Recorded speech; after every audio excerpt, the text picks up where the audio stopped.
بسم الله الرحمن الرحيم. النهارده ان شاء الله هنعمل لوجو النادي الاهلي على برنامج بلندر. دي النتيجه من غير خامات، وبعد كده نشوف النتيجه النهائيه.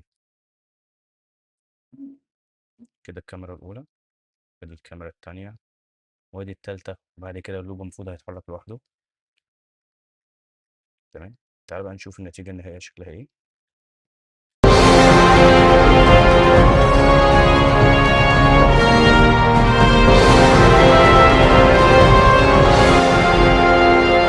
اول حاجه انا جبت اللوجو ده بصيغه اس في جي. هقول لك انا جبته منين. من اول حاجه كتبت هنا لوجو النادي الاهلي، فنزلت هنا لقيت ويكيبيديا، دخلت عليها لقيته موفر اللوجو بصيغه اس في جي. فانا هقول له افتح عرض الوسائط. تمام. وهضغط هنا وقلت له تنزيل. تمام. لما فتحت اللوجو على برنامج الستريتور لقيت فيه مشاكل لما بصدره للبلندر، لكن انا هسيب لك اللوجو متظبط بحيث تشتغل على البلندر على طول. وفي اخر الفيديو هوري للناس اللي عايزه تعرف ايه المشاكل اللي حصلت وازاي حلتها، هخليها في اخر الفيديو عشان الناس اللي عايزه تشتغل على طول.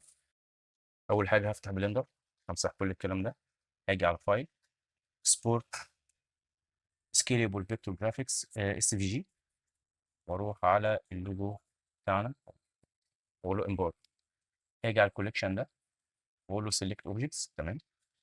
طبعا هو مش باين حاجه هنا عشان صغير، اقول له اس سكيل، تلاقي السكيل بيزاولك، فانت تعمل يرجع تاني وهتيجي نفس الكلام، هتقول له اس وتقول له 10. طبعا 10 صغير، انت كتبت 10 1 0، زود كمان صفر هيبقى 100. تمام. هيبقى بالشكل ده. تعالى بقى ننظم اللوجو بتاعنا الاول قبل ما نشتغل عليه. انا عايز اخفي الحاجات دي كده واحده واحده. هاجي هنا اقول له اتش. تمام. اتش. تمام. عايز بقى انظم انا الشغل بتاعي، فاخد النجوم دي. الاتش عامه بتخفي، بتعمل هيدن، يعني بتلغي العين دي. هي دي الاتش، وظيفه الاتش. هاخد النجوم دي مع النجمه دي، واجي اقول له ايه، كنترول جي. تمام. كلهم بقى في كيرف واحد اهو. تمام. هعمل لها برضه هيدنج. تمام. بص بقى دي كيرفات قد ايه تحت عندي، كل دي كيرفات بتاعت الكلمه. طيب هعمل ايه، هاجي هنا كده اختارهم كلهم، واجي على اخر واحده اضغط شيفت. تمام. واجي اقول له كنترول جي. تمام. بقى كده ده الكلام بتاعي. طب هاجي هنا هنسميها مثلا دي، نقول ايه، تمام، واخفيها. عندي ايه تاني، عندي النسرين دول، فاخد اول نسر ده، دبل كليك هنا واقول له ايه، ايجل 1. تمام. واخفيه التاني، واجي على التاني ده، دبل كليك، اقول له ايجل 2. تمام. كده بس انا بنظم الملف بتاعي عشان ابقى انا شايف اللي بيحصل. بعد كده هاجي على الثلاثه دول، اشوف اكبر واحد فيهم، هخلي اكبر واحد وهلغي الاثنين التانيين، همسحهم مش عاوزهم. تمام. هخلي ده وهسميه واحد وهخفيه برضه. هاجي بعد كده على النجوم، فين، وأقول وير ستارز. تمام. كده بقى عندي كل حاجة هنا متسمية. الكيرف ده فاضي، اه ده فاضي، ماشي هنسيبه. هفتح بقى كل ده كده واقول له كنترول ايه، واجي اضغط على حرف الان. هنا هتلاقي السكيل بتاعنا انا كبرته 100 مرة. هاجي هنا اقول له كنترول ايه، ابلاي سكيل، رجع واحد تاني زي ما كان هنا اهو. اقول له ان. تمام. عايز اعمل ايه تاني، عايز اجيب اللوجو بتاعنا ده في النص، اعمل ايه تاني، هاجي هنا كده امسك ده واجي على اوبجكت، سيت اوريجين تو جيومتري. تمام. بقى في النص. بعد كده هاجي شيفت اس واقول له كورسر تو سيلكتد. تمام. هيجي لي هنا. بعد كده عايز انزل امتي اهو، اقول له اس كبره شويه. تمام. وهاخد كل الكلام ده كله، فين الامتي هطلعه فوق، انا عايز اطلعه فوق خالص كده. هاخد كل دول كده مع الامتي، اضغط شيفت، اختار كل دول واضغط شيفت واختار الامتي واقول له كنترول بي اوبجكت. تمام. كده بقى الامتي بتاعنا متحكم في كل ده. كده عايز ارجع الكورسر بتاعنا في النص، شيفت اس. تمام. كورسر تو وورد. تمام. وهاجي امسك الامتي بتاعنا واقول له شيفت اس واقول له بقى ايه، سيلكشن تو كورسر. تمام. كده بقى اللوجو بتاعنا في النص بالظبط. تمام. كده انا عملت سيف الاول. تمام. هاجي بقى على ده واضغط على السلاش اللي هو حرف الظا واعمل زوم. كده انا خليته لوحده. هاجي بقى على الماتيريال هنا وامسح الماتيريال دي بالماينس هنا، كده الماتيريال اتمسحت. تمام. طب ده المفروض هنا هو كان 3 اجزاء، وانا مسحت جزئين وسبت ده. تعال نشوف كده. كان عندي الجزء اللي هو الاسود والذهبي واللي هو الاحمر ده. تمام. فانا هشتغل على ده وبعد كده هكرره تاني. هقول لك ليه انا هشتغل على ده مره واحده وبعد كده اكرره، لان الشكل ده اصلا فيه مشاكل. تعالى كده لو انا ضغطت هنا اهو، بص المشاكل قد ايه. بص، بص الفيرتيسز قد ايه مش متساويه. ولو جيت انا محتاج اني اعمل بيفل فيها، فلما اجي اعمل بيفل على الشكل ده مش هيظبط معايا خالص. طب ايه الحل؟ إيه الحل؟ ان انا دلوقتي زي ما انا كده على الوضع بتاع الاوبجكت مود، واقول له كليك يمين واقول له كونفيرت تو مش، اصبح كده الشكل ده بتاعي متحول لمش. اخش على الايديت مود الاقي المنظر ده. طب ايه الحل؟ هقعد امسحها واحده واحده واحده ممكن، بس في حل تاني ان انا هقول له ايه. تمام. اضغط على حرف الايه واجي على الاكس واقول له ليميتد ديزولف. تمام. هو هنا شال لي الفيرتسيز الزياده مش اللي انا مش عاوزها. طيب انا هفتح هنا اهو زي ما انت شفت، هفتح دي وهضغط هنخليها مثلا ايه 4. لما عملت 4 زود لي بوينت هنا تاني وظبط لي الدنيا شويه. فانا محتاج اللي هو يبقى هنا فيه 3 فيرتسيز هنا اهو. طيب اجي كده على الزد من فوق وعايز اظبط ده، الفيرتكس دي عايز اظبطها مع ده، فهختارها واقول له جي اكس وامشي شويه كده حلوين بحيث يبقوا ايه قريب من اللي تحت. حلو. تمام. تمام. دي اول خطوه. هبتدي بقى اوصل دي بدي واضغط على حرف الجي. تمام. ونفس الكلام دي مع دي واقول له جي. تمام. بص الايدج هنا مظبوط ازاي. خلي بالك عشان انت ممكن انت بتشتغل ممكن تاخد حاجه تانية اصلا. تيجي تضغط كده مثلا قلت له جي، بص هيجي هيجي الايدج بتاعنا معوج. خلي بالك انت هتختار ايه. انا هختار ده واقول له قصاده ده واقول له جي. تمام. بقوا كده مظبوطين. في هنا فيرتكس زياده هشيلها اكس اقول له ايه ديزولف فيرتسيز، وابتدي اختار برده كل ده اقول له جي. بص بقى انا بختار جي جي جي هتلاقي اللوجو بيظبط معانا. جي جي. تمام. زي ما انا بعمل كده.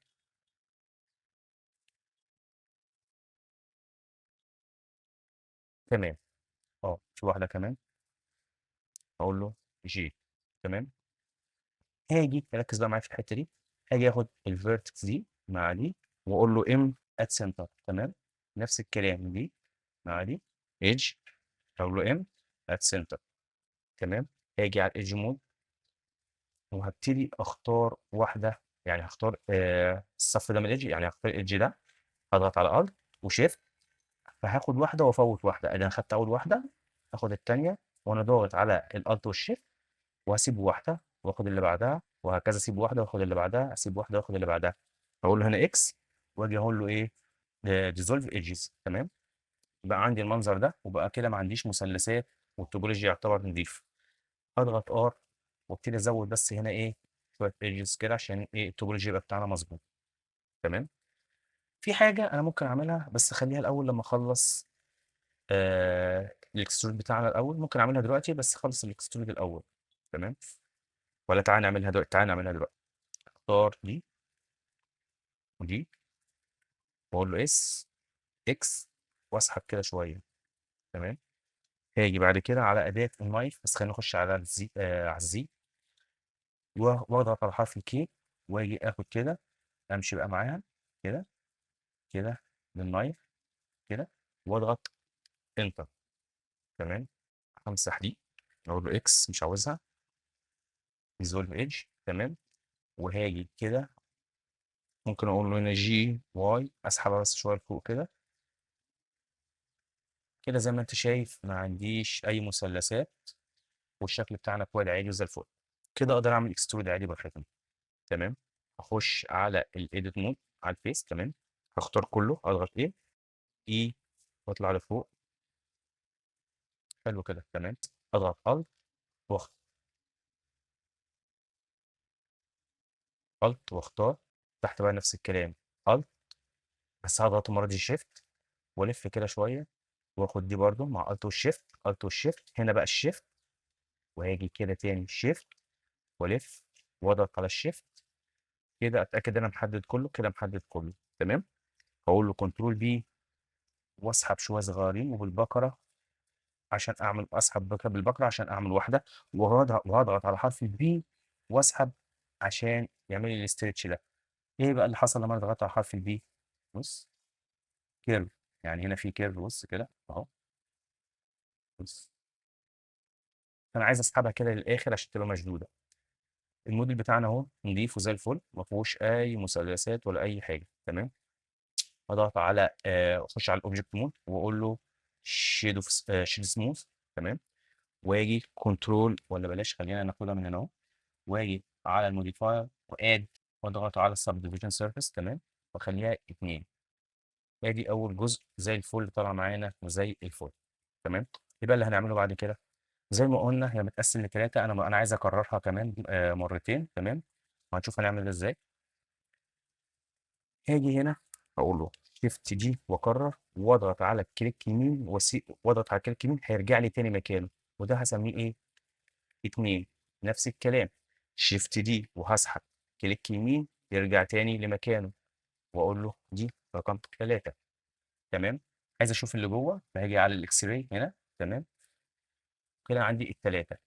اول واحد هسيبها اللي هو الكبير بتاعنا اللي هو لونه اسود، واجي على الذهبي واقول له هخش كده على الزي برضه عشان ابقى شايف من فوق، واقول له اس، وابتدي اعمل سكيل، يعني احاول اخلي نفس المسافه اللي زي دي، تمام. نفس الكلام اخش على نمره 3 واقول له سكيل، تمام. اه، بقى عندي باينين اهو، تعال نشوف كده. التلاته باينين، 1 2 3. حلو قوي كده. في حاجه تاني؟ تمام. هعمل ايه تاني؟ هاجي هنا على الاكس راي، اضغط هنا، بس الاول عايز اخد الثلاثه دول كده مع بعض، وهاجي هنا اقول له اوبجكت سيت اورجن تو جيومتري، عشان الاورجن بتاعي يبقى في النص، تمام. اجي بقى على نمره 2 واخش هنا على الاكس عشان ابقى شايف واقرب شويه كده، واقول له اس زي، تمام. هتلاقيه بيترفع كده شويه فوق، تمام. اس زي تاني عايز اعلى شويه، واخش بعد كده على اللي بعده نفس الكلام اقول له اس زي، ابتدي ارفع اكتر شويه، ايوه، تمام. والغي الاكس راي دي اهو. ده كده اللوجو بتاعنا بالمنظر كده اهو، تمام، زي الفل. هنخش بقى على ايه تاني؟ تعالى نقفل التلاته دول كده مع بعض. عندي هاخد مثلا ايه، تعالى ناخد الكلام، اضغط على السلاش، تمام، عشان انا كنت خافيها فضغط على السلاش عادي. وهاجي على برضه نفس الكلام على الخامات، واشيل الخامات او الماتيريال، اشيل الماتيريال دي. وهاجي هنا، طبعا انا هنا بقى لو جيت احولها الدنيا بايظه، لو جيت احولها صعب قوي ان اقعد اكتبها تاني او ارسمها بالكيرف. فانا هي مش هتزودني كده كده، مفيش خامات ولا في اي حاجه ولا في تكتشرز ولا حاجه هتزودنا، فنخليها زي ما هي. هاجي انا على الكيرف عادي، اضغط على علامه الكيرف دي، وهاجي على الجيومتري، واجي ادور على حاجه اسمها اكسترود، تمام، واسحبها كده، اضغط على الشيفت عشان ما تجريش مني، بس خليها واحد، هي واحد كده حلوه قوي. طبعا انا هنا عايز اعمل لها بيفل، فمش هعرف لو جيت اعمل لها بيفل. هاجي اخش مثلا على الدبث، تمام. بص بتعمل ازاي حتى لو انا ضغطت على الشيفت. لو جيت حتى هنا زودت واحد، ممكن تظبط شويه، بس هتزودني ان هي هتقفل معايا الفتحات اللي زي دي. انا هخليها صفر زي ما كانت، واديني كده خلصت اول حاجه، تمام. اخش بعد كده على النسر، هاخد النسر الكبير ده برضه على الخامات، امسح الخامات، وهاجي على الكيرف، تمام، واجي اقول له يا سيدي على الاكسترود، وانا ضغط على الشيفت كبير قوي كده، 2. خليها 2، 2 حلو. نخليها 1 لازم هي ريفيو، ولا نخليها هنا 5 قد ايه ما تظبط. تعالى نجرب كده نعمل لها ديبث شويه. فين الديبث؟ اه، كده، وانا ضغط على الشيفت 1 كتير، اقول له مثلا نزود كمان 0. هو هنا ظبط معايا شويه. براحتك بقى، عايز تخليها كده، عايز تعملها زي ما انا عملتها، مفيش مشكله. انا هخليها زي ما هي كده. خش على النسر اللي بعده نفس الكلام، على الماتيريال، امسح الماتيريال، تعالى على الكيرف، اكسترود، نخليها مثلا زي ما احنا كده، وانا بضغط على الشيفت نخليها 1، او نخليها مثلا 0، وعايز ازودها اخليها مثلا 3. حلو 3. طب نخليها 4. ماشي 4 حلو. تمام. تعال بقى نشوف النجوم. نفس الكلام. اختار النجوم بتاعتنا والماتيريال اللي همسحها، واجي على الكيرف، واجي على الاكسترود شيفت زي ما انا ضاغط. مش عايزها كبيره قوي، ايوه هي كده حلوه قوي. تعال بقى نفتح كل اللي احنا عملناه. تمام. هاجي على بسم الله الرحمن الرحيم، هاجي على الكتابه اللي هي الاهلي، وهاجي على النص الاول والثاني، وهاجي على الاكس. سوري، ارجع تاني للزين، هاجي على الاكس هنا، وابتدي اقول له بسم الله الرحمن الرحيم جي زي. تمام. وابتدي اطلع كده واحده واحده.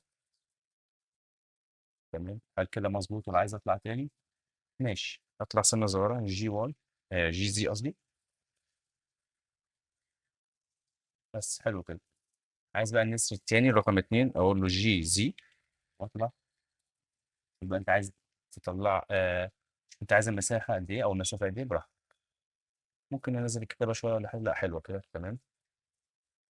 عندنا ايه تاني؟ النجوم دي برضه اخش على الاكس واقول له جي زي، واطلع كده، احاول اوسطنها في النص تبقى في النص. تمام. كده اللوجو بتاعنا جاهز.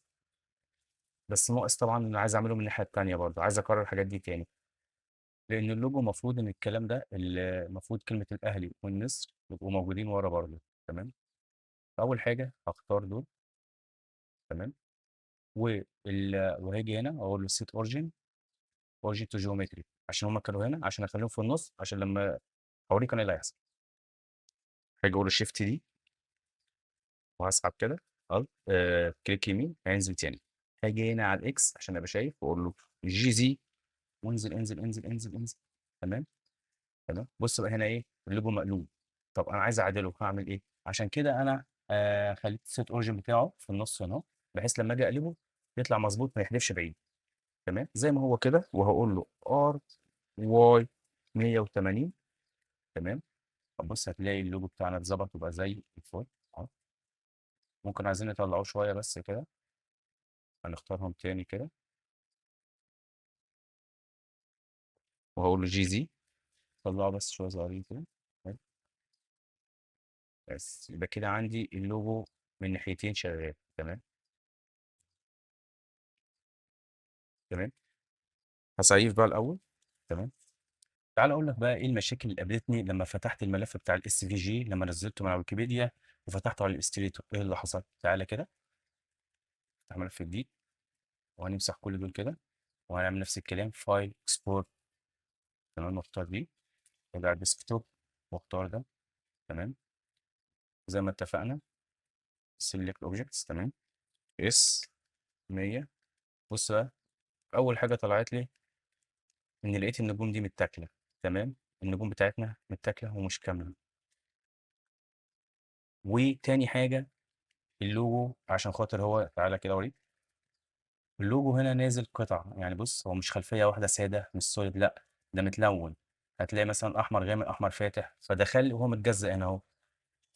فلما دخل لي على البلندر، تمام، دخل لي برده متجزأ. فانا لو عملت له اكسترود كلهم جنب بعض كده، هيبقى في هتلاقيه متقطع او في زي شرخ كده ما بينهم. طيب ايه الحل او انا عملت ايه ساعتها؟ اول حاجه دخلت على الاستريتور. تمام. اخترت كل دول، اول ما تضغط عليهم هتلاقيهم كلهم ايه؟ في جروب واحد. فهتضغط كنترول شيفت جي. تمام. كده انت فصلتهم عن بعض. بص اول حاجه النجوم هنا، تعالى كده نقرب، نعمل زوم بس كده. بص النجوم، تعالى يا عم، هتلاقي بص النقط مش متوصله ببعض في الحته دي. تمام. طيب ايه الحل؟ هم هنا كلهم في جروب واحد. النجوم برضو معموله في جروب، انا هخلي الجروب زي ما هي، بس هاجي اضغط هنا واقول له يونت، هتلاقيهم اتمسح برضو. دي نفس الكلام، يونت، تلاقيهم اتمسح. هاخد بقى النجوم دي مع بعضها ودي، واستعان نفتح هنا اهو كده اهو ونشوف الدنيا ماشيه ازاي. وهقول له كنترول جي. تمام. هتلاقي النجوم كلهم بقوا في فايل واحد. تمام. عندي نفس الحكايه الكتابات دي، واقول له كنترول جي برضو، كلهم بقوا في جروب واحد لوحده. تمام. طيب انا عندي في الفايل بتاع الاستريتور او في الفايل بتاع بلندر التاني اللي انا اشتغلت عليه، ما كانش فيه التجزئات دي. طب انا عملت ايه؟ وانا في نفس الوقت انا محتاج الكلام ده، محتاجها مش عايزها تبقى سوليد. يعني لو جيت مسحتها كده هتلاقيها سوليد، انا مش محتاجها سوليد. طب انا عملت ايه؟ انا خليتها زي ما هي. كل ما عليا انا شلت دي، شلت دي، شلت الاهلي، كلمه الاهلي دي، شلت النسرين، ورحت جاي مسيف دي كصوره. عملتها ازاي؟ كل ما عليا ان انا رحت قايل كنترول ايه، وفايل، اكسبورت، سيف از. جيت هنا خليتها بي ان جي، تمام، وحطيتها مثلا تيست كده. رحت جاي مسيفها بصيغه بي ان جي بالمنظر ده. وبعد كده لما دخلتها هوريك انا برضو اللي حصل. بعد كده لما دخلتها على بلندر، تعالى كده ونشوف كده الدنيا ماشيه ازاي. نخش الاول على الشيدنج، تمام، اضغط هنا، همسح دي. هي الخامه كانت نازله لي خامه بيضه كده زي ما هي، تمام. فانا رحت جاي عامل ايه، منزل. فهي الخامه كانت بيضه زي ما انت شايف كده. فانا نزلت ايمج تكتشر، تمام، وصلتها بالبيز. في نفس الوقت اخترت ايه، الصوره بتاعتنا اللي هي فين، الديسكتوب.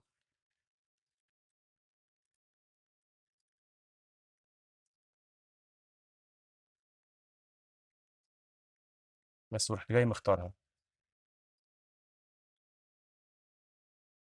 فالخامه هنا هتلاقيها نازله بيضه، فانا رحت جاي منزل ايمج تكتشر ووصلتها بالبيس كولر، واخترت الصورة اللي احنا عملناها. اشتغل. بس هل هو اشتغل كده على طول؟ لا، حصل مشاكل. تعال نشوف ايه هي. اول حاجة المفروض ان انا اعمل يو في. اول حاجة المفروض اخش على اليو في اديتنج واظبط اليو في بتاعي. لو عملت كده ايه، انا كده هنا كنت مظبطه فتظبط معايا. انما هو في الاول لو انا اخترته كله كده، طبعا بعد ما عملت مارك سي من الاحمر، قلت له يو انوار، الاول اختار كله، يو الراب، تمام، هتلاقيه بالمنظر ده. لو دخلنا على الشيدنج تاني هتلاقي اللوجو بتاعنا، لو جينا على السلاش كده تلاقي اللوجو ايه، مش متظبط زي ما احنا عملنا، تمام. ان شاء الله الدرس الجاي هنعمل اليو في، تمام، وهنشوف برضو هنكمل الاضاءه والكاميرات والتحريك، تمام. فيا ريت بس ما تنساش تعمل سبسكرايب وتقول لي رايك في الكومنتات وتقول لي انت عايز ايه، تمام. ويا ريت شير ولايك وسبسكرايب عشان القناه تنتشر، احنا لسه في البدايه يعني.